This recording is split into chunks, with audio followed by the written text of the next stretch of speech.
股价暴涨的背后暗藏礁石。当年究竟是谁在狙击港股？它真的失败了吗？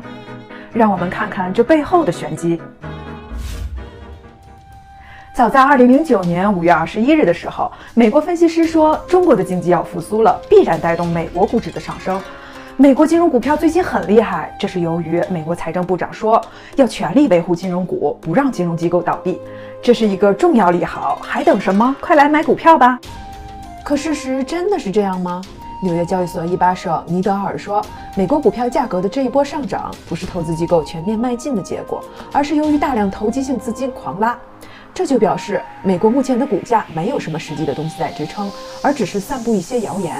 到了2009年8月，道琼斯指数被拉到了9000多点，美国专业人士很怀疑这种情况能不能持久。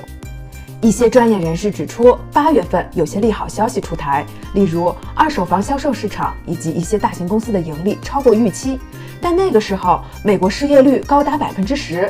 而就在2020年6月初，美国股市3大指数大幅走高，而此时正值美国抗议活动频发之际。5月份的失业率高达16.4%，你看这两次看上去是不是有点相似呢？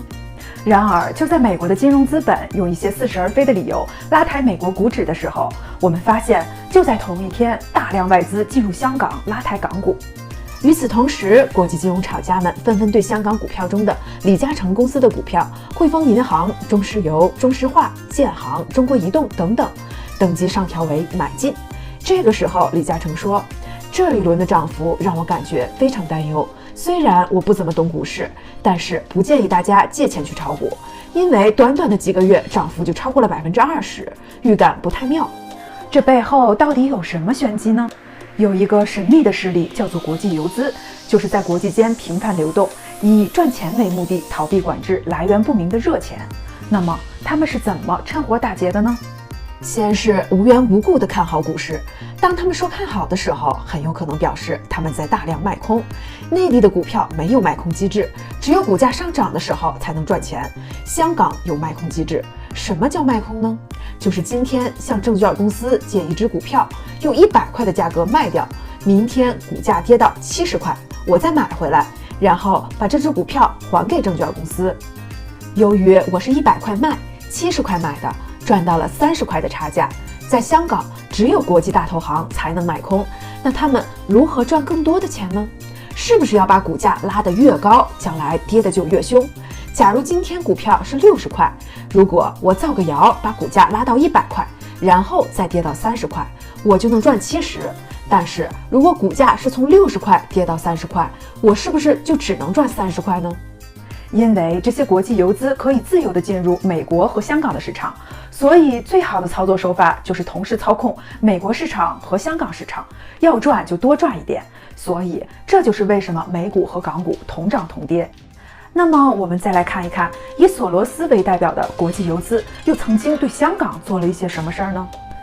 早在1974年的时候，西方的石油越来越景气，香港经济和房地产产业也开始雄起。从1974年到1983年的10年间，得益于内地的改革开放，房地产持续多年增长。从20世纪70年代到90年代，香港经济高速发展，银行存款20年间增加了81倍，香港人的财富从1块变成了10块。这个时候，老百姓的钱开始流入房地产市场跟股市。为啥呢？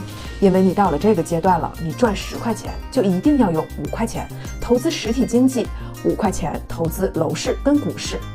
但是就在这个时候，国际游资就砸过来了。他们想干什么呢？想把中国香港的股市和楼市炒到15块，然后剥削你。从1991年到1997年期间，香港的房价上升了4倍。从1995年到1997年的2年间，香港房地产市场市值增加了80%。这个时候已经把5块钱的投资拉到了15元，香港人都不想做实体经济了。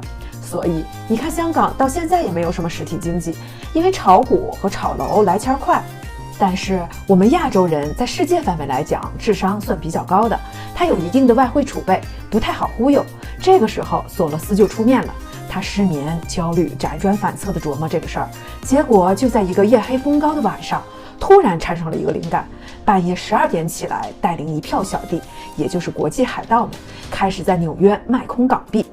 我们刚才已经解释过什么叫做卖空了，就是借出来用高价卖出去，等到价格低了再买回来还回去。然而香港的汇率制度非常的奇怪，他们不是简单的固定汇率，而是一种叫做关联美元的汇率。那么什么是固定汇率呢？就是政府定一个外汇价格，比如1美金换7块人民币。如果美元价格高了，政府就抛美元买人民币，让这个汇率一直维持在1比7。那香港实行的联系汇率又是咋回事呢？香港有3家发钞银行，汇丰银行、渣打银行和中国银行。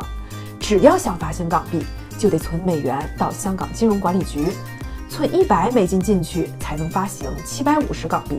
如果不存，就不能发行港币。不得不说，咱们亚洲人的确是很聪明。但是这一次，索罗斯率领的国际海盗采用的是声东击西的战术。其实他们并不是想把港元卖到分文不值，而且他们也做不到，因为香港采用的是关联美元的汇率制度。其实他们只是想跟你打一个心理战。为什么这么说呢？出来混，早晚得还。我们认为他今天借出港币来卖，明天就要到香港市场买回港币再还回去，对不对？这哥们要是在香港买不到港币呢，他就还不回去了呀，还不回去就是违约，就要交罚款了，对不对？所以这个时候，香港金融管理局就大量抛美元，收购港币。没错，索罗斯确实买不到港币了，但是整个市场都借不到港币了，借钱的利率是不是就要大涨？所以港元的利率立刻疯狂大涨，一天的利率就涨到了280%的天价。那如果利率太高，会有什么后果呢？股价暴跌。你想啊，大家都借不到钱，现金这么紧张，肯定是要把放在股票里的钱抽出来，股价势必下跌。所以利率如果上调，对股市是一个不利的因素。结果就在1997年10月23日，我们的利率提高到280%的时候，我们的股票一路狂跌，400亿美元的股票市值烟消云散。我们之前的视频也提到过，利率过高会导致经济萧条，楼市崩盘。香港的楼价从1997年最高峰开始持续下跌，到2003年差不多跌去了60%的市值。也就是说，楼市下跌，香港人的财富瞬间蒸发了2.2万亿港元，平均每个业主损失267万港元，负资产人数高达17万人，甚至出现了很多绝望的烧炭自杀者。反观索罗斯这边呢，他在狙击港元之前已经卖空了8万个恒生指数的合同，赌什么？赌的就是香港恒生指数的大跌，就是借出8万个恒生指数，用今天的高价卖掉，明天等到恒生指数跌到谷底的时候，再买回来8万张合同还回去，高价卖的，低价买的，赚中间差价。那之后，也就是1997年、1998年，股市大跌，楼市大跌，这2个大跌会导致什么结果呢？使得香港被席卷一把，香港老百姓的财富从20块跌回到了5块，钱都被装进了国际海盗的兜里。从那个时候开始，香港老百姓产生了索罗斯恐惧症，大盘涨到高位开始大幅震荡的时候，就管它叫做索罗斯震荡，这个名就是这么来的。但是这件事儿其实是国际海盗的杰作，他们都有谁呢？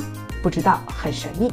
所以一旦股市无缘无故的大涨，涨得极不理性，我们就要本能地意识到风险的存在，切勿盲目追涨。那么我们中国有没有这样的神秘组织呢？也有，叫做民间游资。之前我们有一个讲物价操控的那个视频，说的就是这波人。他们的存在并不能给地区带来什么价值，就只是一场洗劫，把你的钱装进他的兜里。